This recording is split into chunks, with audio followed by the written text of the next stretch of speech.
Hello, everyone. Thanks for coming to Convocations today. Glad you could be here. I wanted to just do a couple of announcements here at the beginning, and then I'll introduce our speaker. We're really thrilled to have Ann Cannon here to talk about her writing and experiences. So I hope you had a good fall break. Over fall break, we send an email to every student letting them know where they stand in the class. If you have any questions about that, just talk to me, or you can talk to Marilyn or Natalie, the TAs.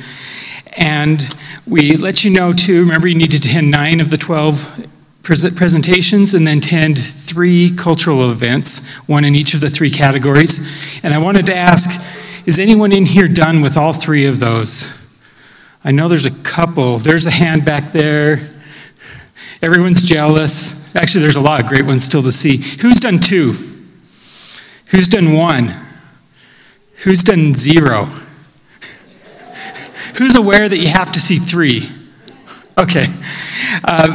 There are a lot of options this week.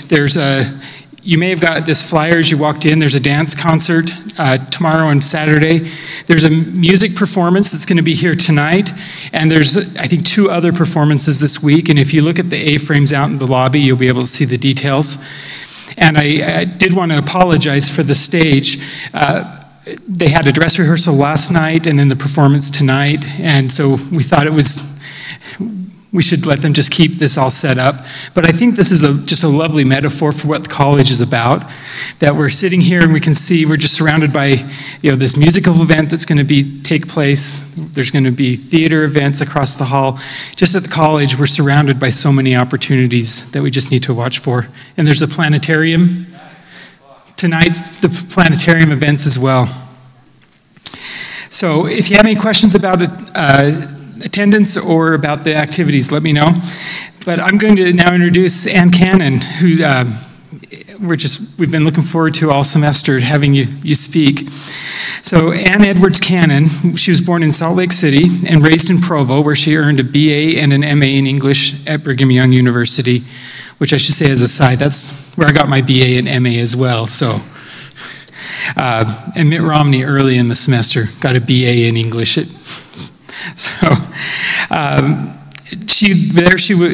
was the winner of the Delacorte Press Prize for Outstanding First Young Adult Novel and has published 14 books for children and young adults. She has also written nonfiction for regional and national publications. She's taught children's literature and creative writing at BYU and Westminster College. She wrote a popular column for the Deseret News for many years, and she currently writes an advice column for the Salt Lake Tribune.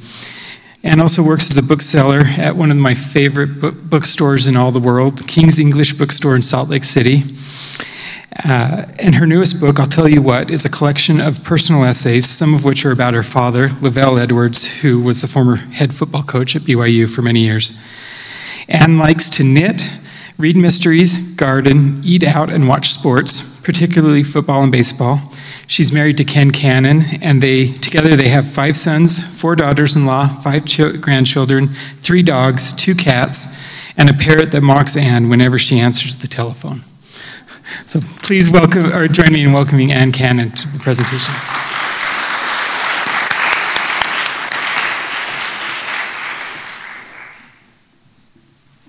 Well, thank you for having me here. It's just a pleasure to be here. Whenever I come down to San Pete County, I always think this is really one of the most beautiful areas in the state. So it's great to be here. Thanks for the invitation. All right, I'm going to start off by telling you a true story. As David mentioned, we have 5 kids, and when the 3 oldest were little, it seemed like we always had illness at our house. We just did the strep thing over and over and over again. So somebody said to me, you really ought to take those kids to the doctor because they can give you shots, and maybe you guys just won't keep getting strep. So I took my then 3 oldest boys, and they were pretty little. So we go to the doctor's office, get ready for the shots, and the doctor says, you're going to drop your sweatpants. So the first little boy drops his sweatpants, and I realize at that moment that he's not wearing any underwear, okay?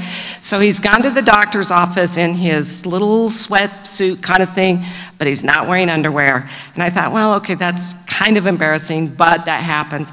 So then the second little boy drops his sweatpants. He doesn't have underwear on either.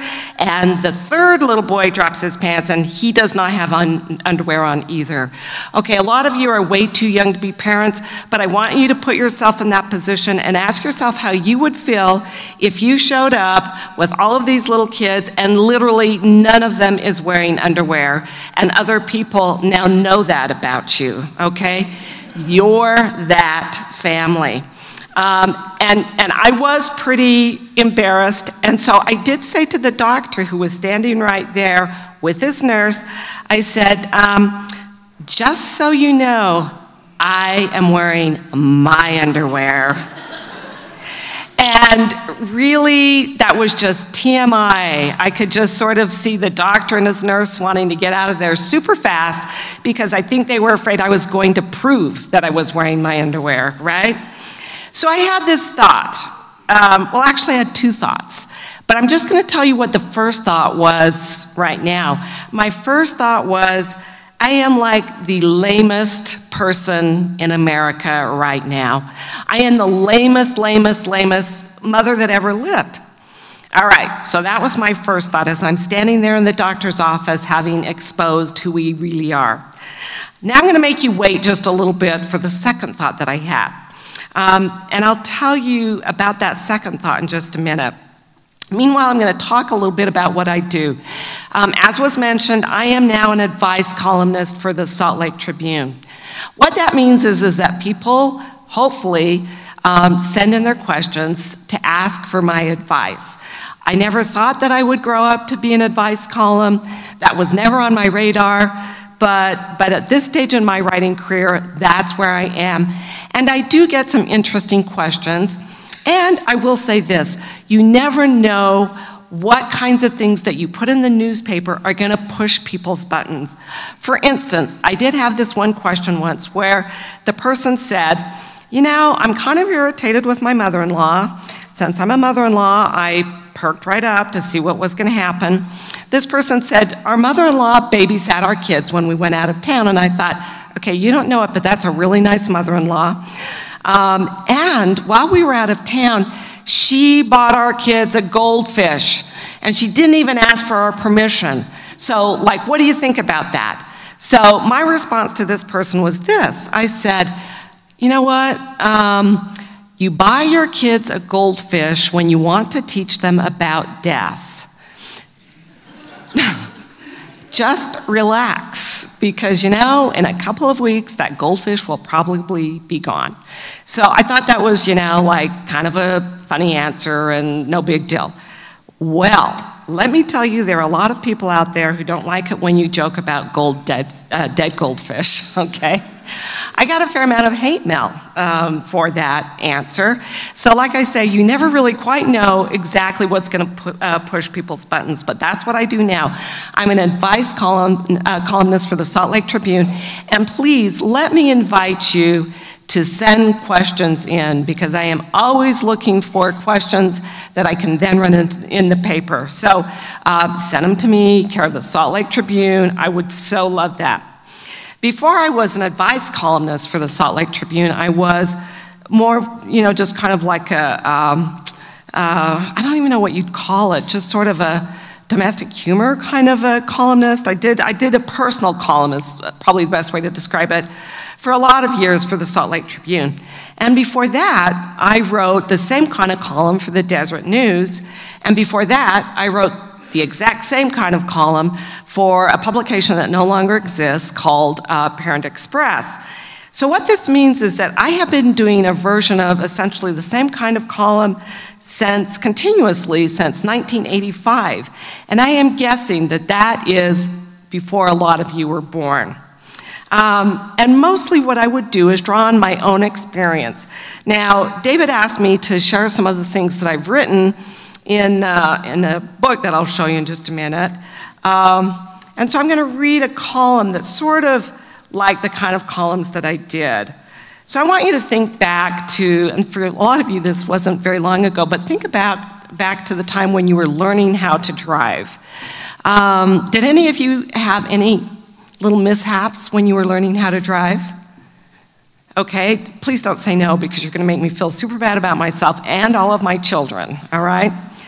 So this one is called Ooh La La, The French Professor and Moi.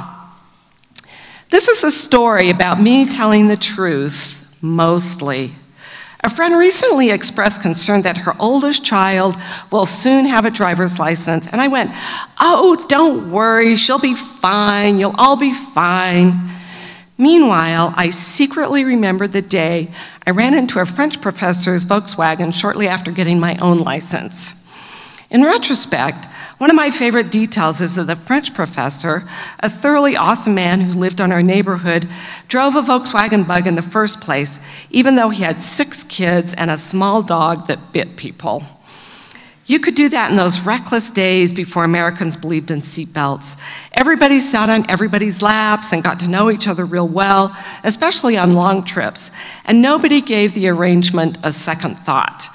My family had a VW too, and it was in fact the car I was driving when I ran into the French professor. I know, awesome image, 2 Volkswagen Bugs colliding. Anyway, I was hauling downhill like my hair was on fire because I was late. And back in the day when I was late and my hair was on fire, you did not want to get in my way, even if I was the one with the yield sign, and you weren't. Apparently, no one sent out that memo to the population at large. So as I was hauling and planning to hang a quick right turn, the French professor suddenly appeared in the intersection just ahead with a car crammed full of people. Seriously, it was like a clown car. I'm pretty sure all of the French professor's kids were in there, along with the biting dog, as well as a few neighbors, and also some visiting dignitaries from France, such as the French president and the French president's wife, and also the French president's mistress.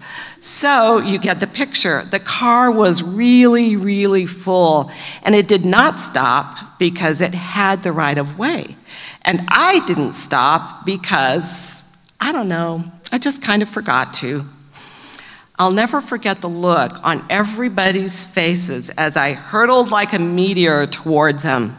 Their eyes went wide, and their mouths turned into little O's. And it was clear that the French president was yelling, "Mon Dieu," as his wife and his mistress apparently took the opportunity to start pulling each other's hair out. Meanwhile, the French professor was all, "I can't believe that this is going to happen, but I'm pretty sure it is." Have you ever had that experience? Like you just know something's going to happen and you can't stop it, you're totally powerless? Okay, that was what that moment was like. And it did. Fortunately, the thing turned out to be a fender bender.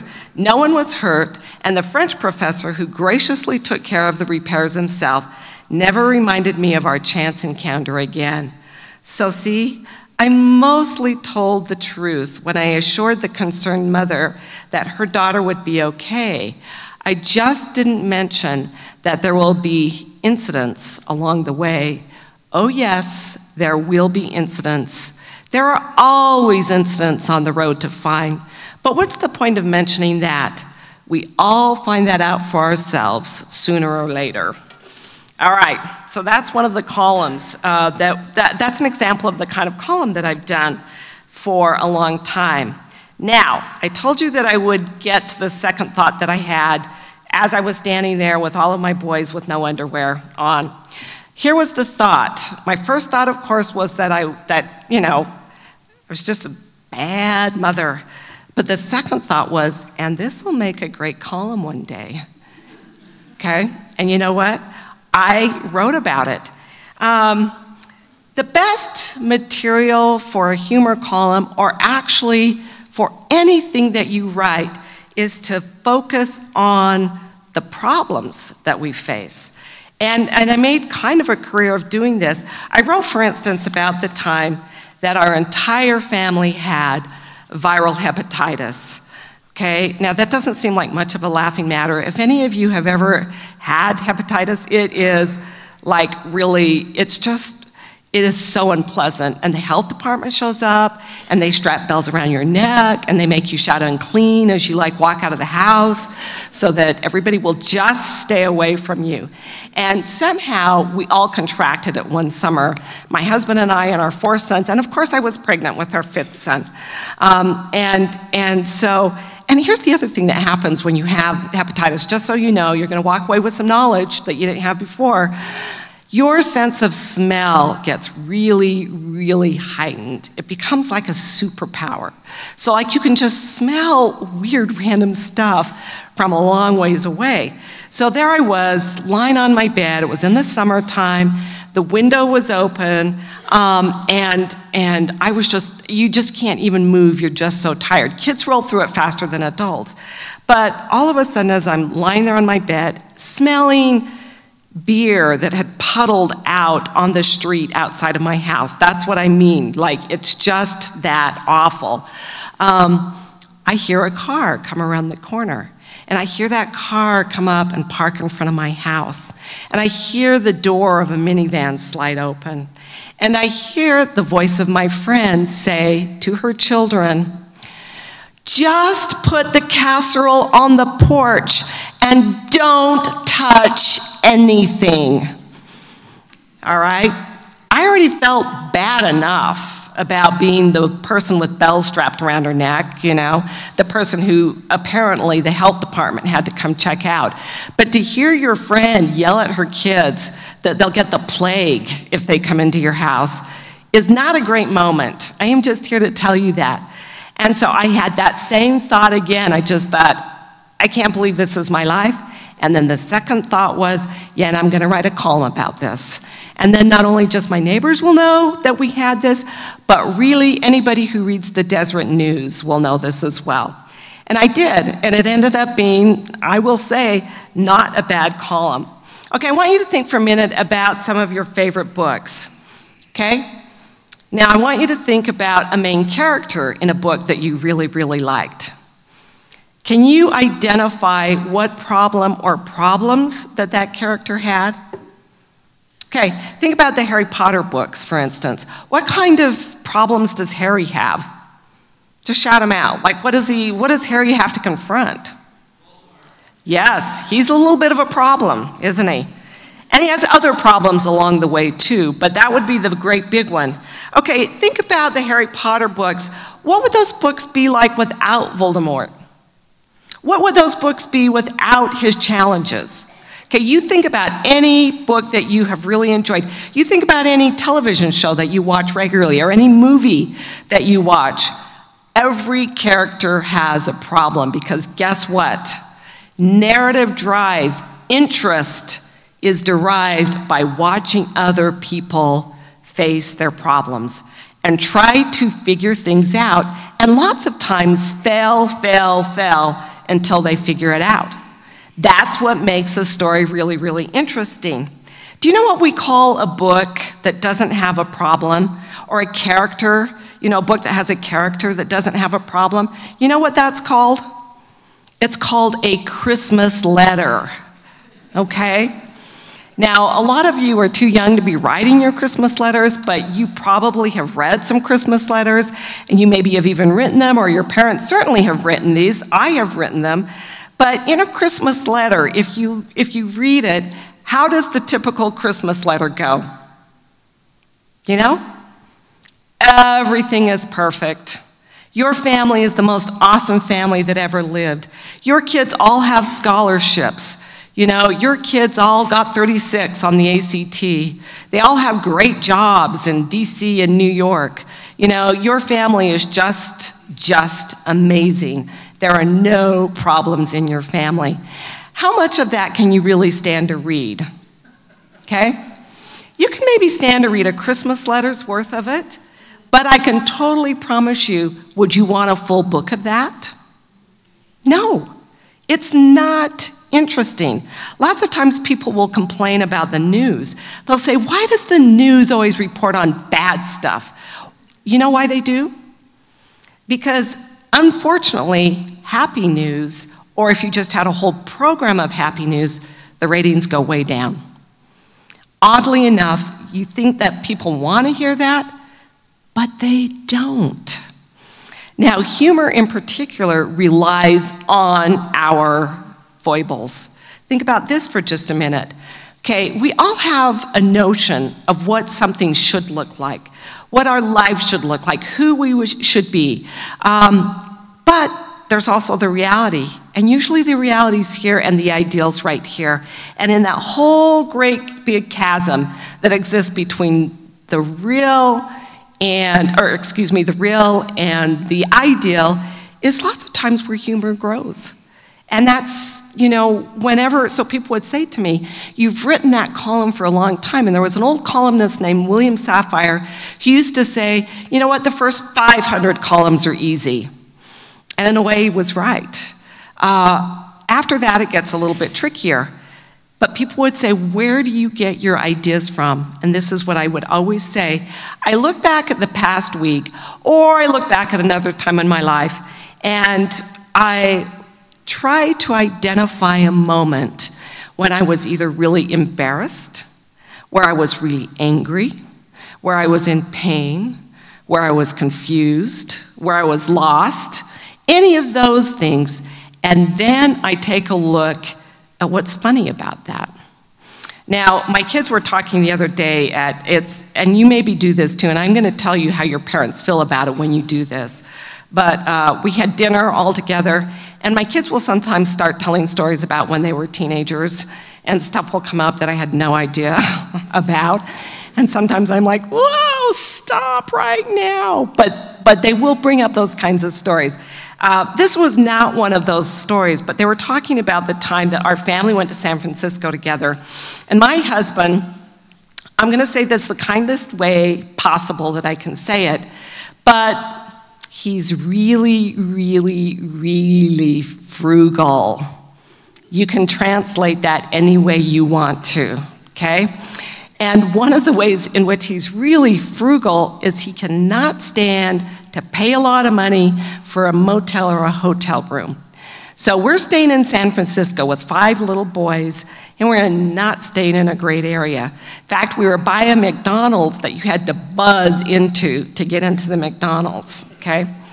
So we were walking home, and this guy back to the motel, and our kids were remembering when this happened, that we were just talking about it, and all of a sudden this guy shows up, and I don't know what his issue was, but he did start to follow us, and he started saying to my kids, he goes, I got a knife, and guess what, I'm gonna kill you. I'm gonna kill you and your whole family. That's what I'm gonna do. And so this is how our kids remember that situation. My husband, who was at the front of the pack, just started walking faster and faster and faster. And he was just making a beeline for that motel room. And they said, I was in the back and I started to laugh, which surprised them, but also surprised the person who wanted to kill us, apparently. And I said, and they just said, Mom, you always laugh at you laugh at the weirdest times. And it's weird the way you laugh. And I go, I know. The worse the news, the more I'm gonna laugh. I think it's sort of a defensive reaction. I mean, I don't know what it is. But if you start looking at it that way, man, you can take bad stuff to the bank. I promise you that. So think about that just a little bit. Okay, now, this book that I just read from, David asked me to mention this, and I am more than happy to mention it. This is my newest book, and it's called I'll Tell You What. And it's a collection of essays that were published in the Salt Lake Tribune. And on the cover is a picture of my very, very young dad, and a picture of me and one of my brothers. I was the oldest in our family. This is when he was coaching football at Granite High School, and also teaching driver's ed, which my family loves that he was a driver's ed teacher, because that guy was the worst driver in the history of the universe. His former players will tell me, they'll say, I never was so scared as when I got in the car with your dad. And I said, I know. And you know what? He used to teach driver's ed. Isn't it awesome? Anyway, it's a collection of essays from the Salt Lake Tribune, and it was published, in fact, by the bookstore where I work in Salt Lake, as I have a part-time job there, just because I like to be around books. So it's an independent bookstore. So I'm going to say, if you guys have an independent bookstore here, shop local. It's a good thing to do. And a lot of independent bookstores now have this ability to publish their own books if they want to. So we did it as an experiment. My boss said to me, let's gather some of your columns and let's go ahead and put them together and see if we can publish this book.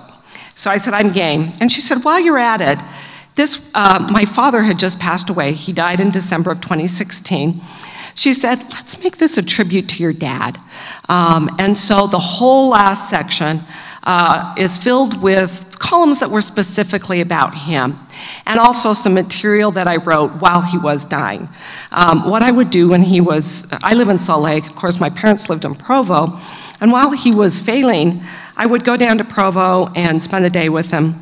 Then I would go back to Salt Lake, and I would write down just memories of my dad that I had. And so that was kind of a sweet, tender time, and I was happy that I was able to put this book together, particularly to honor him. And in fact, I'm going to just go ahead and read you a story really quickly, because this really is a good story about who he was that also involves our Volkswagen bug. See, so there's this sort of little Volkswagen theme that we've got going on here. I was younger when this story happened, but we were in the very same Volkswagen that I ran into the French professor's car. When I was in grade school, our family purchased a light green Volkswagen Beetle, and it was the coolest car on the block by far because it could fly. Yes, you heard that correctly. We had a flying car at our house. How did we know it was a flying car? Because our dad told us so. He dropped the information casually, like it was no big deal, like everyone else on our street had flying cars parked in front of their houses too. We have a new car, and by the way, it can fly, so yeah, I guess I'll go mow the lawn now. Wait, my brothers and I said, our car can fly? Our dad assured us this was true because our dad had a flubber gear, just like the car in that movie about the absent-minded professor. You're all too young for that movie, but there was this great movie when I was growing up called The Absent-Minded Professor with a car with a flubber gear which made the car fly. So that's where that comes from. That's how they made cars in Germany, our dad told us, with flubber gears.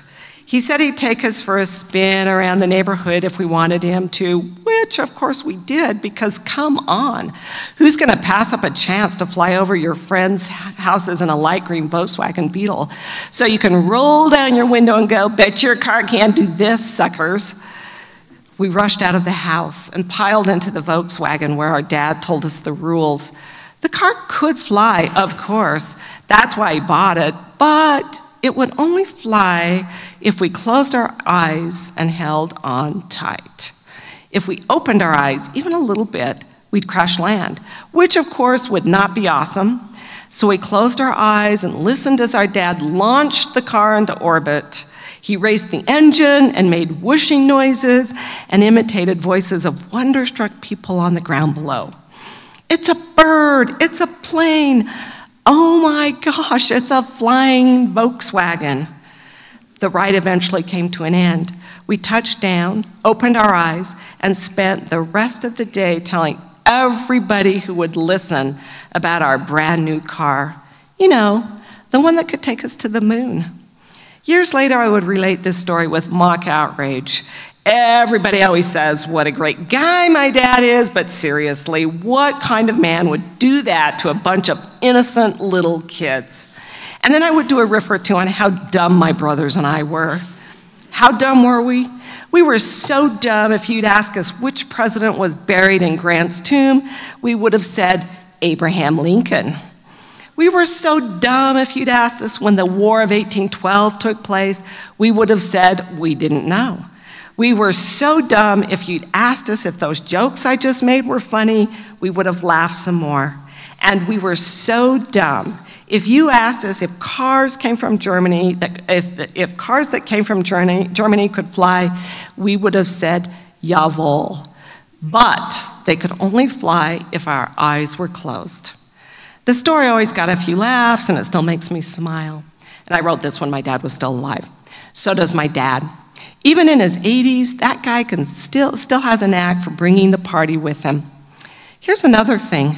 Occasionally, when I'm in the mood, I like to look up and imagine what an actual car full of actual kids streaking across the sky might look like. Oh my gosh, I would say, a flying Volkswagen. Thank you for that, Dad. You know, thank you for the magic part. All right, so that's a story about my dad right there. Let's see, we've got a little bit more time, right? Okay, I want to read one more story about my dad. This is one that I wrote actually when when he was failing, and I would go out in the backyard in the playhouse that my husband's building for our granddaughters, which will probably get done by the time they're married, but it's great. It's a great place, though. He's doing a big Victorian tower on it and stuff. It's awesome, but it's not finished. But I go out there and write lots of times. So now, when coaches recruit players, they have to commit. There's some date. I think it's in February. Like, you have to give a firm commitment. You sign a letter of intent, and it's pretty binding. But when I was growing up, that rule had not been enacted yet by the NCAA. So what could happen is you could commit to a college, but then people could come and poach. And so you could change your mind. Like, you could have committed to go to BYU, but then you decided you wanted to go to University of Utah or someplace like that instead. So one of my dad's jobs as a coach during the summer was to travel all over his recruiting areas and to check in with the players to make sure that they were still committed to go to BYU, okay? So that's sort of the backdrop for this. And my dad was always very fond of saying that parents can parent along the way. So I have lots of memories of just getting thrown in the car and then just driving all over California with my dad, my family, so that he could check in with players all the time. So in the summer, we were on the road a lot. So this is a piece that grows out of that reality. It's called Practically a Movie Star. Oh, so I've already told you part of what I write here. Dad was fond of saying that a parent can parent along the way. This meant that if he had an errand to run, he'd take one of his kids with him so we could talk. This practice also extended to recruiting trips. Back in the day before players signed official letters of intent, coaches were tasked with the duty of making sure kids who'd committed in January to play at BYU still felt the same way a few months later. To help players honor their original commitment, Dad would stay in touch with them by paying personal visits, even if those players lived in faraway California, which they mostly did. California was his recruiting turf when he was an assistant to Tommy Hudspeth. So when summers rolled around, Dad and Mom would toss us in the car and head west. That way, Dad could be both a parent and a coach. Which brings us to Barry Bick, which wasn't his real name. But that's the name I remember him by because he was in the business, as Dad told us, show business. Barry Bick's family was in the business too, and they lived in the hills overlooking Los Angeles. Dad took us to Barry Bick's house at night, which gave me a chance to overlook the City of Angels with its hazy, glittering City of Angel lights from the backyard. I was 9 years old, and it's a sight I've never forgotten. As was Barry Bick. I've never forgotten the sight of him either. He was lounging in the family pool when my parents, my brother John, and I joined him in the backyard. Barry Bick was wearing a swimming suit, and I suddenly was all agog because Barry Bick looked like Sean Connery's James Bond, or at least his chest did, because it was hairy. It was really hairy, the hairiest chest alive. This was something I'd never seen before. My own father's chest was as slick and bare as a rat's tail. And although there were probably plenty of hairy chests at the public swimming pool in Provo, where I spent a lot of time during the summer, I hadn't noticed because I was too busy pretending to be mermaids with my girlfriends. Dad cut into my hairy chest-induced stupor with an introduction. "This is my daughter Anne," he told Barry Bick. "She wants to be a movie star one day." Okay, this was news to me. But I did like the sound of that. From the pool where he lounged, Barry Bick smiled up at me. "Well, if you're going to be a movie star, you got to have a stage name," he said. I nodded like this was yesterday's newspaper. "So then, what's it going to be?" Barry Bick said. And in the single most impressive moment of my young life, perhaps in my entire life, I pulled a stage name straight out of the air. "Angie Ramone," I said. "Angie Ramone," Barry Bick said. He slowly nodded his approval. "I like it. Yes, Barry Bick, who was in the business, likes my name." I looked down at the glittering city below and felt like I was already one of its stars. So, all right, I've got a little bit of time for questions now, and so I'd really love it if you would ask questions. It would make me feel valued as a human being. You just raise your hand and ask a question, okay? Any questions? Thank you for the lights. Now I can see. I can see all those hands just shooting up right now. Okay, right there. How did you get started writing for the newspaper? Yeah, the question was, how did I get started writing for the newspaper? What happened when I was in graduate school in the late 70s and early 80s is that I started to I decided it would be interesting to write, and so I started writing all kinds of things, and I started sending them out, okay? That's sort of like the key thing. And eventually what happened, I mean, I got rejected tons and tons and tons, but what happened is I started getting picked up locally. And then once you start getting a little bit of a reputation or a presence, people start coming to you, which is what happened. An editor, my first editor at Parent Express, had seen some things that I had done and asked if I would start writing a family-type column. And then that led to the Deseret News, which led to the Trib, which led to, you know, me standing here in front of you guys right now. Same is true of the fiction that I've written. That's my other writing life, is if you want to write, you need to write, and you need to finish something, and then you need to send stuff out and be prepared for rejection, but just keep doing it. So that's how that happened.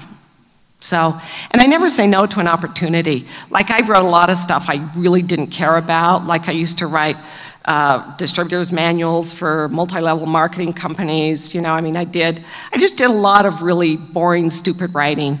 But it always led to something else. So don't say no too quickly to opportunities that come your way. So, okay, more questions. Yes, right back here.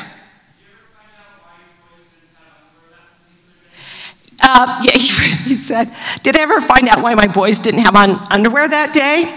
And the answer is that A, they're boys, okay. I just got used to weird stuff like that all the time involving underwear, you know. If it wasn't on their rears, it was on their head, and sometimes it just wasn't anywhere. So the other thing was that I just am a terrible tracker. It never occurred to me that you needed to check people before they walked out of the door to see if they had on their underwear. So there it was. Maybe there was nothing clean, but thank you, that's an excellent. I can truthfully say no one has ever asked me that question before, so well done. I'm proud of you. Yeah, let's clap, everybody. Yay. Okay.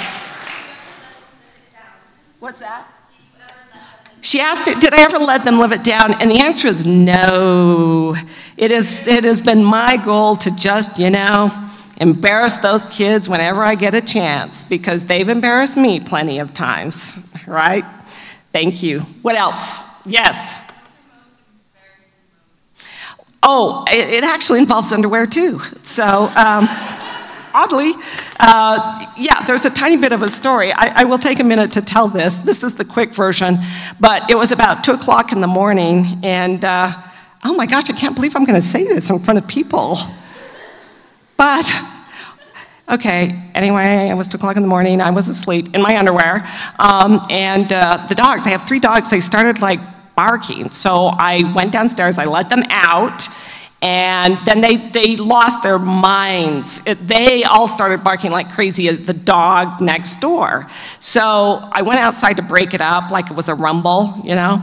And meanwhile, I shut the door behind me. So I'm outside at 2 o'clock in the morning in my underwear, and I just think, oh no, you know, what's gonna happen? So I knock on the kitchen door, like my husband upstairs is gonna hear that.